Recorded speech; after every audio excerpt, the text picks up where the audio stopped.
Square Enix is back in the news for a very debate conscious reason.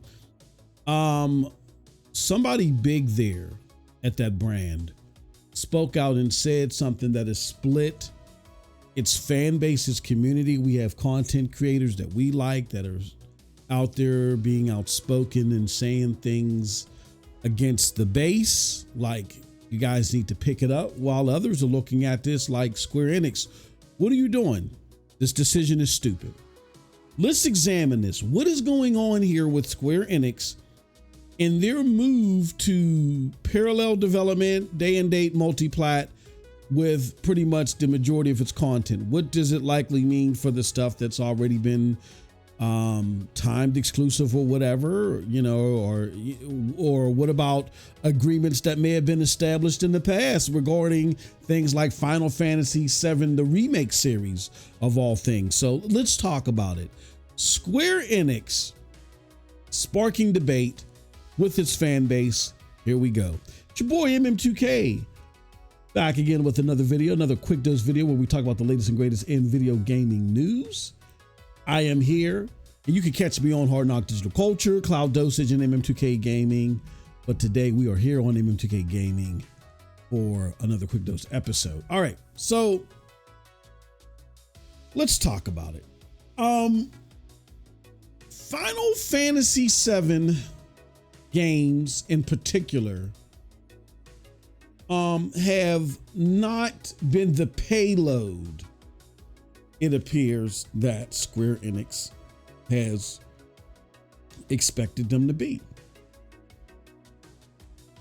Because they haven't been said payload, a lot of people are looking at specifically the exclusivity that they may have with the PlayStation brand, and they may say, you know what, that sucks, that's stupid, that's why you're losing out. Bring these games to PC, right? And then the games come to PC and they don't do well, and they're like, well, it's not, well, they didn't bring them day and date. Meanwhile, other games that are even PlayStation exclusives or other, you know, games that are 4 or 5 years old, they hit PC and they do well. So, I mean, I don't know what type of goalpost moving they're doing over there, but something seems to be at the heart of why Square Enix cannot find success with their games on PlayStation or off of PlayStation or Nintendo, why Final Fantasy games aren't finding it either. And that's what we want to do in this video. We want to like take an opportunity to examine that and see what's going on. First, let's show you guys this, right? And Happy New Year to all as you watch this video. I'm not the biggest Final Fantasy fan, I will say. Don't go anywhere, but I still think the story is important enough to talk about it. And I just find it ironic that at the beginning of the new year, that this is the story that I grab, you know what I mean? But I think it's a very interesting one and it deserves coverage. Anyway, this is courtesy of Genki Japan, who says, Katase says that they are satisfied with Final Fantasy VII Rebirth sales, but says with the modern state of games, they can no longer be exclusive to a single platform. While we are satisfied that we're maintaining a certain number of sales with the current modernization state of games, we cannot be exclusive to a single platform. I think we need to be able to offer the game to as many players as we can. And if you don't know who I'm talking about, it's Katase, because like, you know, like I said, I am not a big Final Fantasy person myself. They are talking about Yoshinori Katase. Now, some people may want to flail me and hang me by my toes for not knowing who this person is. Again, not a huge Final Fantasy person. My favorite Final Fantasy is not 7, it's 6. It's the old school the pixel Final Fantasy with the ninja and you're on the train and all that crazy stuff. That's my favorite Final Fantasy. I'm not a big follower of this game. And I think that's a perfect segue to my point. But we'll hold on to that segue. We're going to rain check that segue because I want to bring you here. And this is not a tweet. This is actually a blue sky. What do they call these? Do they call these sky bees or the boobies? I don't Maybe, hold on, maybe not boobies, but blue skis? Yeah, maybe blue skis. This is not a tweet, but I sent out a blue ski, right? Okay, we're back on track. So I sent out a blue ski. You can tell this is unscripted. And I am here, so you can follow us on at mm2kgaming.bluesky.social. Yeah, because I'm gonna be here. I already talked about that. If you remember, you understand why I'm we're here as well. All right, I say this to what Katasi said. I think this is a big miscalculation on behalf of Square Enix. It's not that I want to withhold games from gamers, but quality is of utmost to me. Parallel development can hurt quality if you are not prepared. Also, Square requires a lot of external funding. I continue on by saying the best move from Square in regards to Final Fantasy in particular is to partner with PlayStation and Nintendo for future games for external funding and ensure that these games are wherever a PlayStation gamer, AAA Final Fantasy games, and Nintendo game or all other HD FF games are. That's the concentration of their fan base. So here's the thing that I don't think is realized here. And shout out to Jay Bari. I hear you, Jay Bari, about gamers coming out to bat, doing what they need to do in supporting these games. I love the message, right? But here's the thing. Even if everybody that's on Twitter that are most likely the gamers that should and would be doing that, we are like 5 to 10% of this gamer base that they're looking for. We're about 5. The majority of people that Final Fantasy developers and directors got lodged in their head, Bari, for some reason, thinking that they can reach these people are people that are out there in the mainstream and the periphery. And I'm here to tell you, every PlayStation gamer is not a hardcore gamer. And every hardcore gamer is not a Final Fantasy fan. I'm not one. I can't tell you the last Final Fantasy that I bought, dude. I can't. And that's okay. That's like me. I'm a big fan of the Division 2. I think the Division 2 is the best consistent MMORPG out there, right? It has its ups and downs, but I think it's great. That's like, I can't go out there and say, y'all, you know what? You guys aren't supporting these great games that are out here. You guys talk about games as a service titles, and then when you get a great games as a service title, like, yeah, it may have launched rocky, but they finally turned it around and they got great content. When you finally get a great game, you're not buying it. And so I can't go out there and say that, because games as a service isn't for everybody. Like, here's what needs to be understood. That the average PlayStation gamer right now is not a Final Fantasy fan. And when you look at the history of PlayStation and the Final Fantasy and how they both propelled each other, that's a hard pill to swallow. But dude, that's like what? Over 20 something years ago, man. Like, this is a new era in the average PlayStation.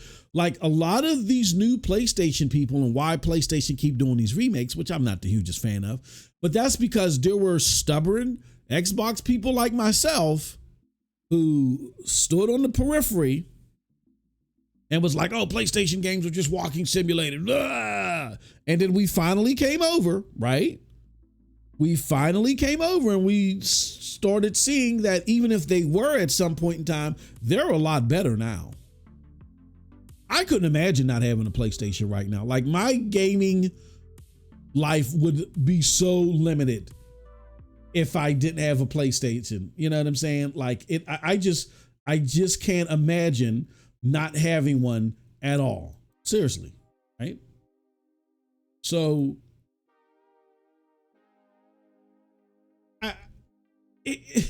again,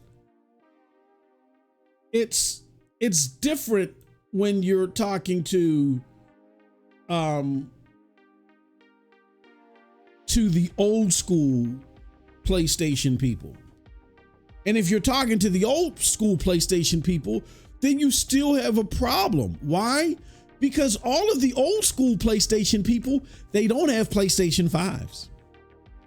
I know plenty of old school PlayStation people who looked at the PlayStation lineup for the PlayStation 5 and they said, you know what, it seems cool, but I'm not ready to upgrade yet, and I don't see a significant price drop. Like normally, this is what we got to understand. There is like the ultra hardcore. There are those of us that buy these new consoles day one, and there are hardcore gamers, PlayStation gamers, who will buy a variety of games and play them, but they may not buy the consoles day one. We got to understand the different demographics. And so you have a demographic out there that is still satisfied with their PlayStation 4. They're happy with their PlayStation 4, and they didn't see a need to upgrade yet. They probably didn't upgrade until Spider-Man. If they still even upgraded for Spider-Man.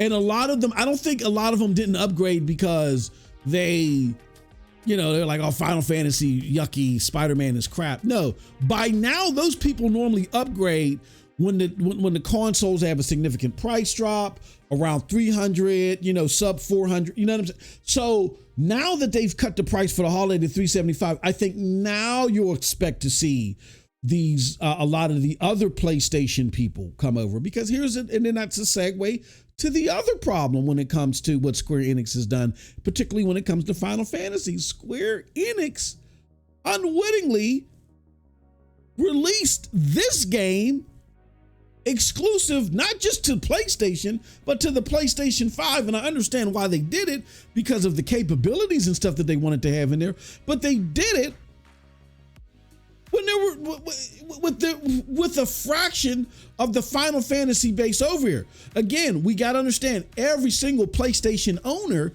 is not a nostalgic Final Fantasy fan. They fit into two different buckets. There is some crossover, but again, every PlayStation owner is not a nostalgic Final Fantasy fan. Let's look at Final Fantasy 15, for instance. Say that fast 5 times. Final Fantasy 15, for instance. Final Fantasy 15 did some good numbers, but they predominated on PlayStation. I think the Xbox numbers were okay, but they were waning from the last Final Fantasy, I believe, that was on Xbox, which was on the 360, I believe, if my memory serves it right. And here, look at it this way. That Final Fantasy 15 along with 13, both of those games at launch, people had a lot to say about them. And why do you think they had a lot to say about them? They had a lot to say about them, about performance and quality and stuff like that. And why was that an issue? An issue all of a sudden? That was an issue because there was what? Parallel development. Square Enix had to develop for all these platforms all at the same time. And even though 13 did well because, oh my gosh, for Final Fantasy game on Xbox, that, boom. And then Final Fantasy 15 did okay numbers. Look at the quality of both of those games. The quality suffered. And that's why, as they went to go develop Final Fantasy 16, they said, look, they talked a lot about just singular development allowed them to focus and create a better game. Final Fantasy 16, with some of the issues that it had in performance, or the more notable issues that it had in performance, that would have been exasperated, or that would have been tenfold if they had developed it for PC and Xbox day one. Right? So I think you have a multitude of things happening here. You have a multitude of things of where you have the fan base, not just of PlayStation. Every PlayStation owner is not a Final Fantasy fan. The fan base for Final Fantasy is split. They were split between PlayStation 4 and PlayStation 5 at the time that Final Fantasy 7 Rebirth was released. Idealistically, with PlayStation able to drop the console to 375, they probably should have released Final Fantasy 7 Rebirth 2025.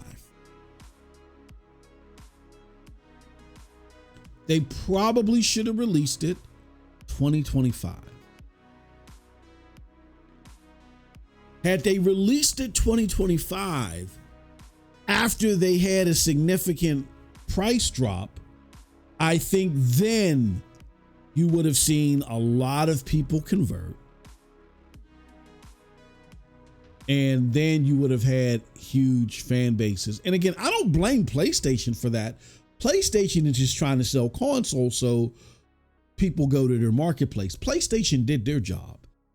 It's not Square Enix's job to align themselves solely for PlayStation. Now, PlayStation, again, did support funding and probably did, push for a particular slot. But if you understand your product, you understand its demographic, its core demographic. And if you understand its core demographic, you know that too many of them are still on PlayStation 4. And they may not make the leap unless there's a significant price drop. You've been working with PlayStation too long to not know that. So I look at it differently. And shout out to Jay Barry. I'm not saying that he's wrong. I just look at it differently. I don't put the blame at the gamers' feet. I think the gamers that wanted to buy Final Fantasy bought it. That had a PlayStation 5.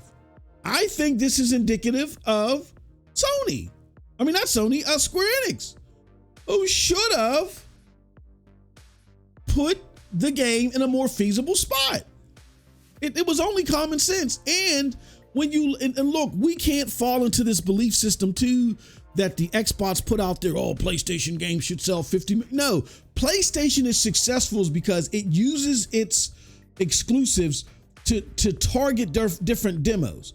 Like, so the people that buy Horizon may not be into God of War, or the person that's in God of War may not be into Gran Turismo, and so forth and so forth. They have a variety of high quality exclusives that hit specific demographics. And when they bring all those demographics together, they may not all buy the same PlayStation exclusives, but guess what? Now you got all those people over here and they're buying Call of Duty from you instead of Xbox or PC. They're buying Fortnite DLC from you and that's where PlayStation wins. So just saying, hey, it's a PlayStation game and everybody's going to play all of them. That's not how it works. Like I'm not playing Astrobot. And you may have other PlayStation gamers that may not play Astrobot, and that's okay. And I don't think PlayStation needs them to play Astrobot. I think the problem, because PlayStation just needs that demographic that Astrobot is for to come over and buy the third-party games from them instead of buying them elsewhere. Astrobot's job is done. They don't care about our bragging rights on Twitter or X or whatever you want to call it, or Blue Sky, right? They don't care. So we got to understand that the different demographics are being targeted here, and they're not going to always cross-pollinate, and that's fine. I look at it here as the problem is Square Enix. Square Enix, and I'm going to tell you this, where I work, the relationship manager at Square Enix that was responsible for coordinating with PlayStation and figuring out that date, whoever was responsible for settling for early 2024, they would have been fired where I work at. That is horrible slotting. Horrible slotting for that. Pretty much half of your player base is still likely on PlayStation 4. And they're not coming over because that player base that would play a game like that, they probably would come over after. They probably buy like cheaper RPGs and stuff like that and smaller games, and they probably would come over indicative of a price reduction. And the price reduction didn't happen until fourth quarter 2024, calendar fourth quarter. So Final Fantasy Rebirth then should have released first quarter of 2025. This is a Square Enix problem. PlayStation did what they were supposed to do. It's not their job to make sure that Final Fantasy VII Rebirth sells 30 million copies. That's Square Enix's job. So that's where you would have had to negotiate and push back and say, hey, look, We're going to calculate this.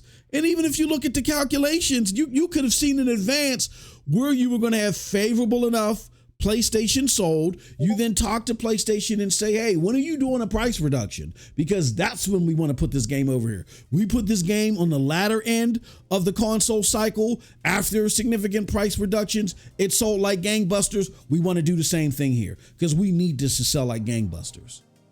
And we understand our demographic. To me, it sounds like that SquareEnix doesn't understand who wants to buy their games, particularly Final Fantasy. And it isn't just a relationship with PlayStation they keep failing on. They have games that they released on Switch that have failed. I just think that SquareEnix just does not know how to manage their product and understand their demographic. Some people need to be fired. It's as simple as that. There is so much incompetency in the leadership and the management of gaming, and we not understanding how the gears and the cogs work. We make excuses for that incompetency instead of going direct to those incompetent pillars and removing them. Whoever that relationship management team is that works with Sony to slot games and get the funding and all that other stuff, whoever allowed Final Fantasy VII Rebirth to release before a significant price reduction should be fired. They would be fired where I work at. Because that's clearly a relationship thing, a relationship manager thing. Absolutely not.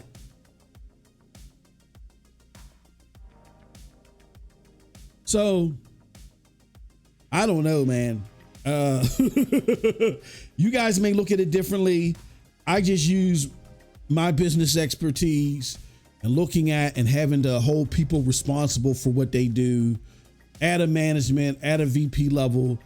And I'm looking at how this all fell down.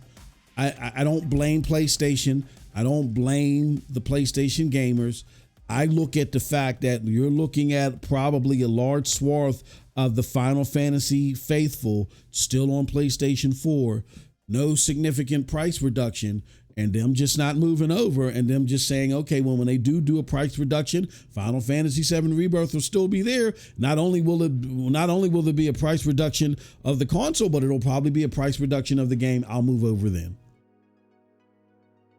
Now, if you want to have a conversation with those people and tell them, well, you should have done what you've untraditionally done and, come over without a price reduction, then, so be it. But I lay this at the feet of SquareEnix. Those are my thoughts.